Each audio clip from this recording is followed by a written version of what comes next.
76. November 8th, 76. Is it 5 or 6? This is 5. It is 5, eh? Yes. Yeah, because 6 Jen would be there. It was taken by Ramogi. A journalist for the last 47 years. Wow. Yeah, I've been practicing for the last 47 years. Wow. Yeah, and I'm one of you. Yes, thank you so much. Yes. And I'm sure that when I was starting, you were not even in the configuration of your parents. Yes, God, yes, but not. Yeah. Okay. First of all, I must say congratulations. I was there when you received that lifetime award for the Angea. Okay. Among the nominees. So maybe tell us today, how are you feeling? How are you feeling? Today, if you had come at around noon, actually 1, that is when now the news broke out properly. We wouldn't have talked because I went crazy. By the way, let me tell you, the last meal I had was breakfast. Why? When the ambassador, His Excellency Mohammed Ramadan Ruwange, called around noon to ask me if I've heard anything, I said, like what? Then, if you have not heard anything, you mustn't say anything. Yeah? Yes. But what is it, Your Excellency? You don't know? You haven't heard? I don't know. Yes. Yeah? Siva is coming. When? I don't know, but I'm traveling to Jeddah. You know, our embassy is in Riyadh, which is about 2 hours flight. And so when I get there is when I'll know. Yeah? And it was like a joke. And then he said, wait until the PS tweets. Yeah? He will tweet, then after that, you can talk. But for now, Steve is coming. Yeah. I completely, you know, I mean, I up to now I have no words. Because when he called, I had just, it was noon actually, I had just, the food was on the table, yeah? And I had said grace for it, and the children, the youngsters, normally serve first. Yes. That is the rule of the house. Yes. The young people serve first. And so then he called after grace.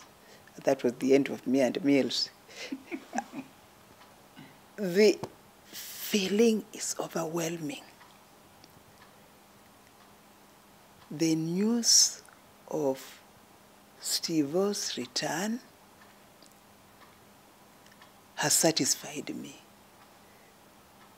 Honestly, I haven't eaten anything after that, and I'm not feeling hungry. Wow. I'm in another world. Niligaga. I mean, nilikuwa kama kiwewe, yeah? Wow. And I saw calls. I saw quite a number of calls, but it was like, this this can't, is it? And I knew it had to be real because the ambassador himself said it. Yes. So I've been actually locked there all.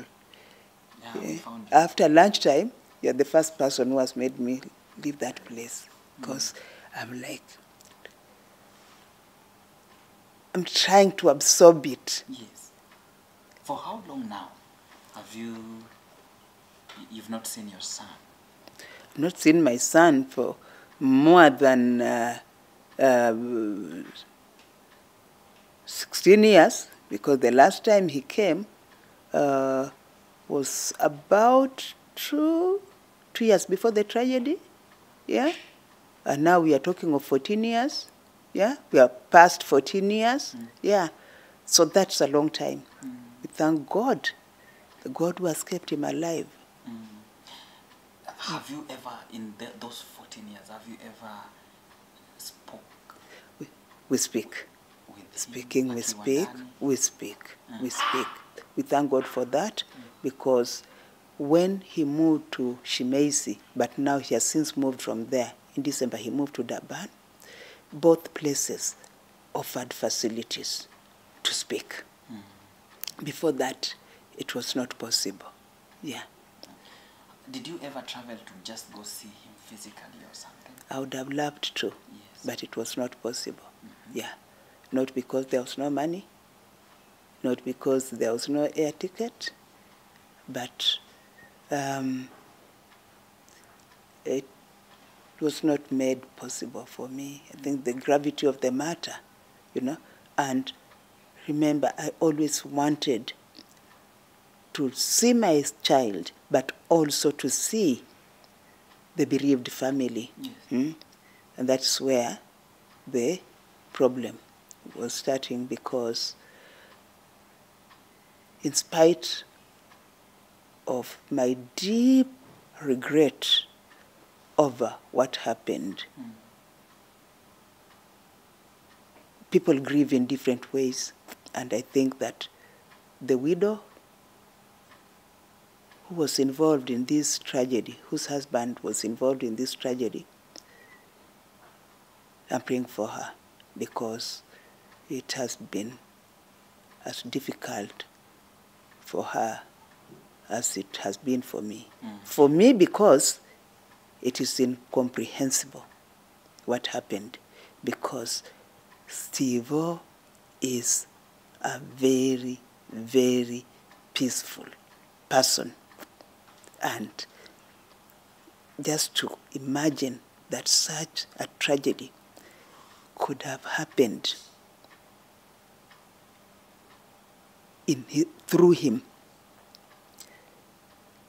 it has been difficult. So it has been very difficult for me, but it has been even harder for the one who lost the love of her life, for want of a better word.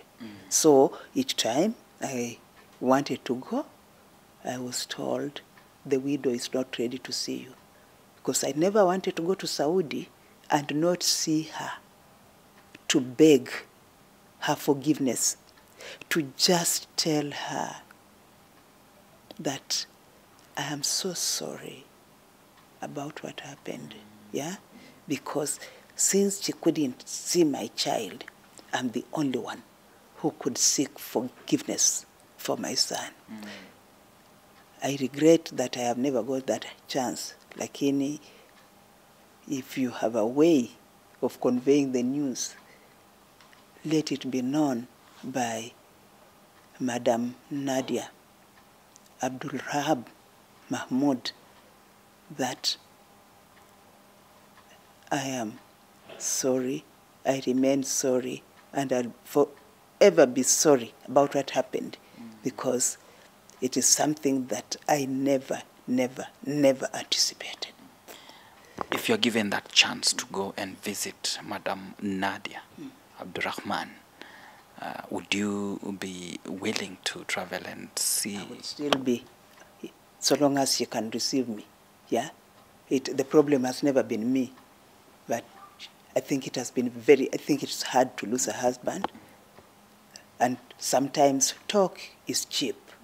I may say that if it were me, I would have said sorry. But you have to wear that shoe to know how it hurts, yeah? But you have to remember also that to live with the specter of a sword hanging over your child's neck for, this is now the 15th year, we are in the 3rd month after 14. We are in 3 months, we are marked 3 months of the 3rd year. It's not easy. It's not easy. It's not easy to live under the specter of the execution of your firstborn.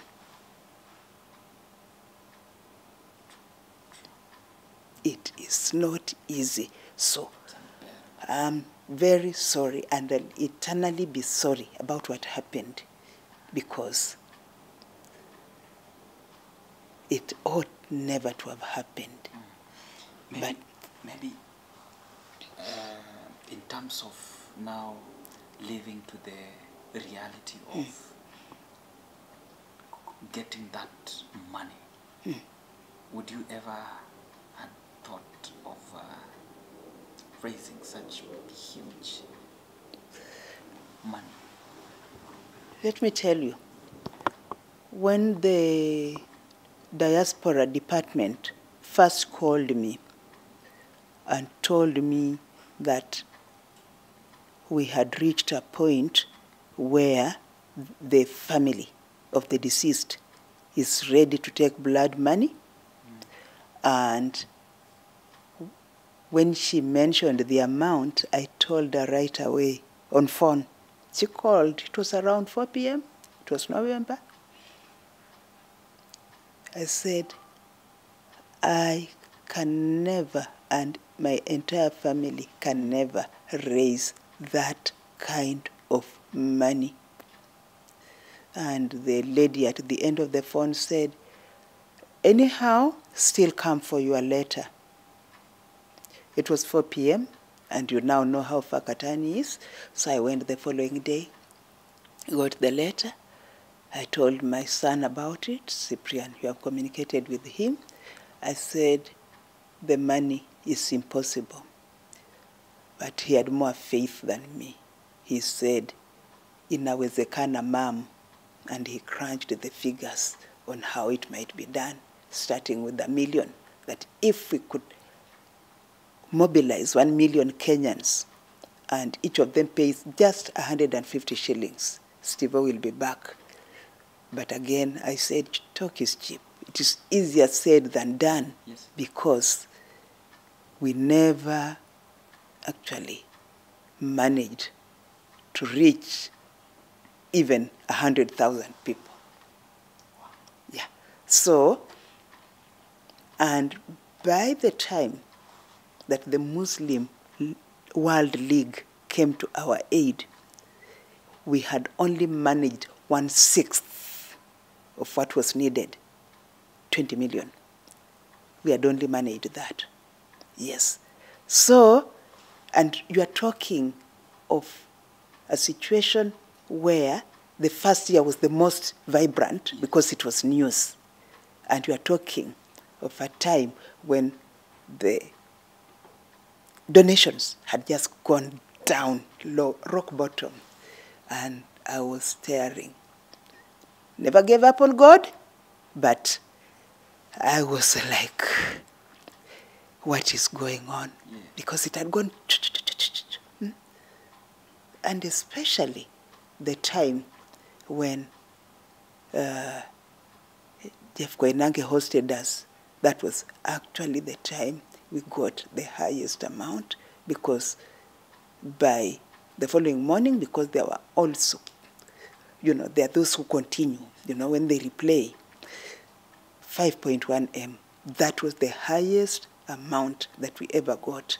And that is, you can say it's like quarter. Yeah? But having said so, this was an effort of the most financially endowed and the least financially endowed. When I would see that shilling sent by somebody, by M-Pesa. I knew it was a sacrifice, yeah? I knew it was a sacrifice. So there was such an outpouring of love or compassion. Let me use compassion, because perhaps love is somebody that you know. But there was such compassion. There was such... Francis, let me tell you that I have been in situations where I'm sitting with a fellow passenger in a matatu, and apparently she's studying me and she knows who I am. And she's alighting before me and puts something in my hand and says, whispers, "That is for Steve-O." You open your hands, it is 1K. And, yeah. You are in Marikiti and you hear, "Dorothy!" And you don't understand, you don't get the voice. And so you move. "Dorothy!" Then you say, "Let me look." "Yes, ni wewe, ni mimi nakuita. Njoo hapa. Nipatie your number." A vegetable vendor puts in 100 shillings. You are on Harambee Street, Harambee Avenue, waiting for your grandson because you are going to a show at radio or TV 47. And somebody you have never seen is a lecturer, it turns out, at the Catholic University. So I learned later. He says, "You must be the one." Yeah, I heard so many times, "You must be the one. Give me that number." Wow. Anatumbukiza 2K. Mtoto anaita because my daughter, Emmeline, she's the last girl, the youngest girl. She was handling the phone that was receiving the money. She says, "Mom, this is the highest amount that we have received today. Total stranger, ametuma from US, 19K, you know." A friend, and this is the saddest story that I want to say because it is so sad. The Steve-O is coming after my classmate, Professor Ramenga Osotsi, has passed. I first knew that he was back in the country that first time when they had announced that they would execute Steve-O. He had come back. He had finished 5 years. I didn't know he was back in the country. And he said, sent 50,000 Kenya shillings. We last met many years. We were at the university together. We did literature together. And it is so sad we lost him in April. He will not be seeing Steve-O today. He will not be seeing Steve-O. But he's happy because he passed after he knew he's coming. And after that, you know, around that time, he sent an additional 10,000 shillings saying, "Ako nakameyo." You know, he was Munyore. Mane fuela yeta. Sweep so that he finds the place clean. I'm so sad that he'll not be here to receive Steve-O, but I'm eternally grateful to God that because of his efforts, you know, and many others, you know, what do you say about 97-year-old former Vice President Munyakho, who, after watching JK Live, sent 100K for Steve-O. Yeah? That's great. So, total strangers. Yes. There were Indians also. We tried very hard to find out who they were so that we thanked them personally. They sent like 250K there.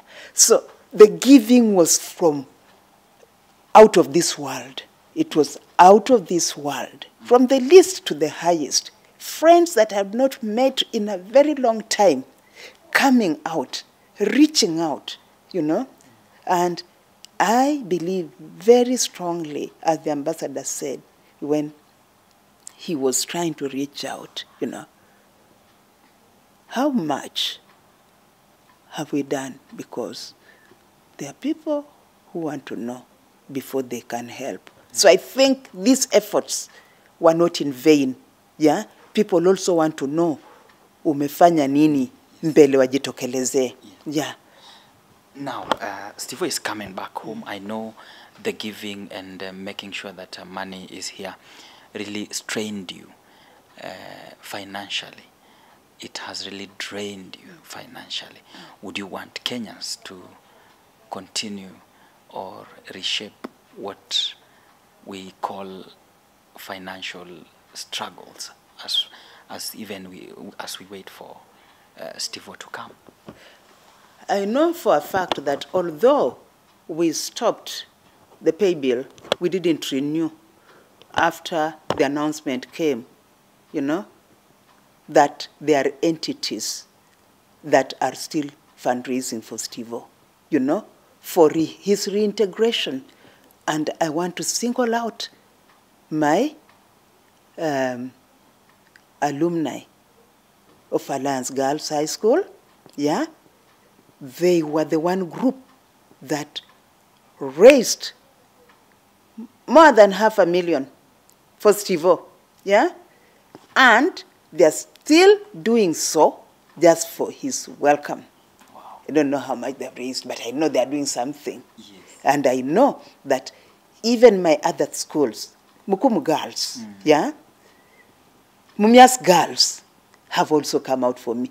And even the alumni of my children, you know, Wow. Strathmore University, Kianda girls, you know, all these have come out, you know, and there were some, you know, who just did something dedicatedly. I will never stop talking about Florence Awimbo. She's from Alliance Girls, but she actually also just stood out on her own with her husband, that every morning they would send 100 shillings. And remember that amounts to how much per month? 3,000. 3,000. And if we had not been saved by the league, at the end of the year, how much would she have paid? A lot of money. Yes.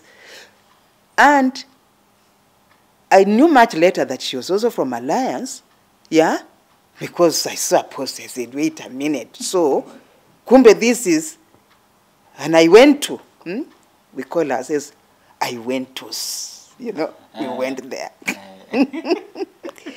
I didn't know. Eh? So, Florence says that they agreed with her husband that every morning they would pray, and after praying for Steve, they would send the 100 shillings. Yeah? Yes. Now, now, today, I want you to look at that camera. Yeah. Talk to Steve if he will be watching today.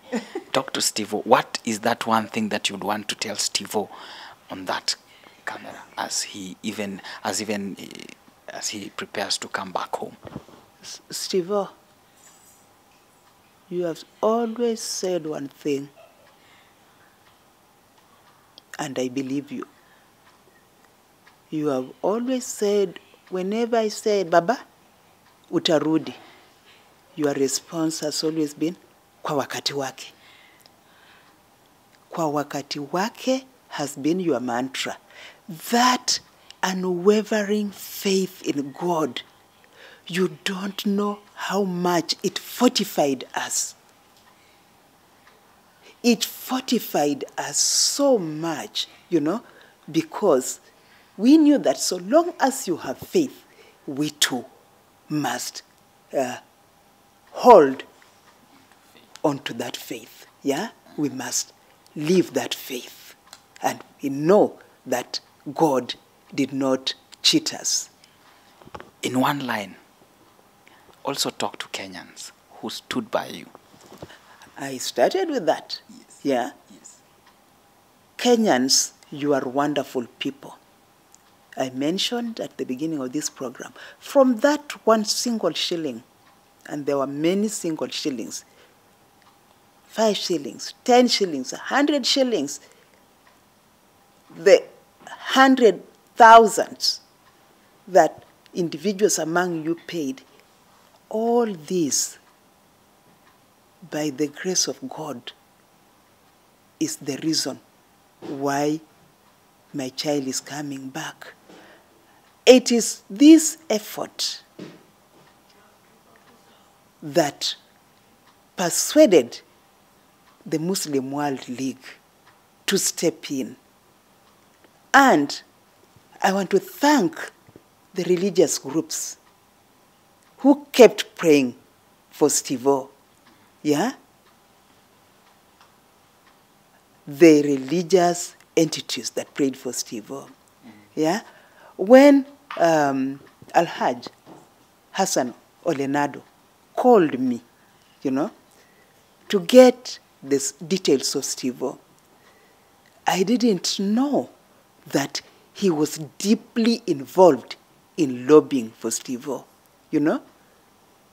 And I'll not mention, but one of us, a journalist, it's only on Saturday that I learned that he did a lot of briefing. People who do things very quietly and with a lot of humility, He told me on Saturday, because on Saturday I was now saying, kitu sasa, it has taken too long. The widow took her check 7 weeks ago. What is Steve-O still doing in jail? Yeah? That bothered me. But he told me, yeah, he's a lawyer like me. He's a Muslim. Yeah? But he said, for the first time I knew that he had done a lot behind the scenes, Yeah? There are so many people, they'll never be known. A lot of them are very humble people who don't even want to be known, Are you willing to tell us the journalist? Am I? Are you willing to tell us the journalist who was doing things behind the scenes?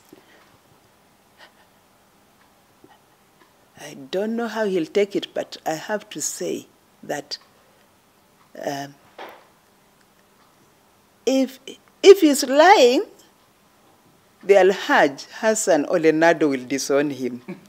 But if he is speaking the truth, then Hassan Kulundu, who is an advocate and a journalist, did a lot of behind-the-scenes lobbying, which I wouldn't have known until Saturday when we were on a joint event together. But do you know, journalists are amazing people. Yes. The Saving Steve-O Strategy Committee was top-heavy in journalists. 2 of my children were there, yes. And Lions Girls alumna was there.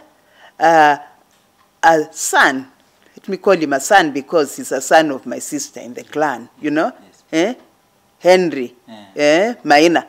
Yeah, that's my son, was there. But the rest were journalists. And they fought like never before because journalists always write about others. But this time they were fighting for one of their own. Hey, journalists, you are great people. You are great people.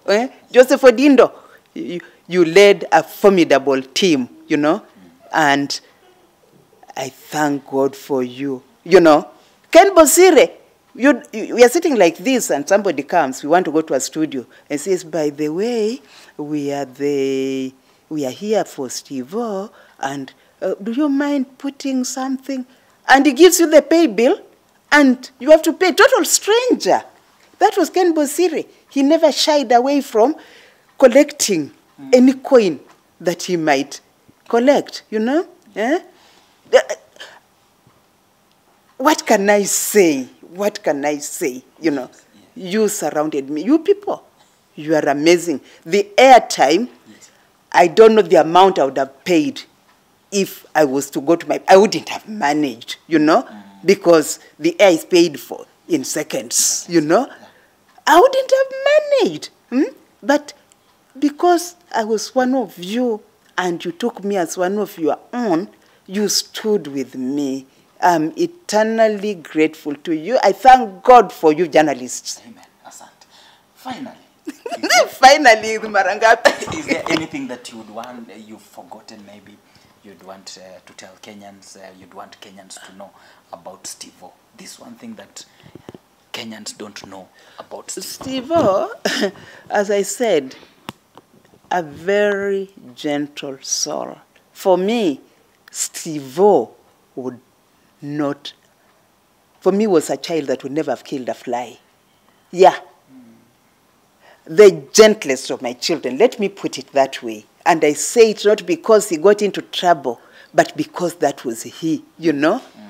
Steve-O, you know, you can see from his earliest pictures, holding his siblings, and he became a protector of them.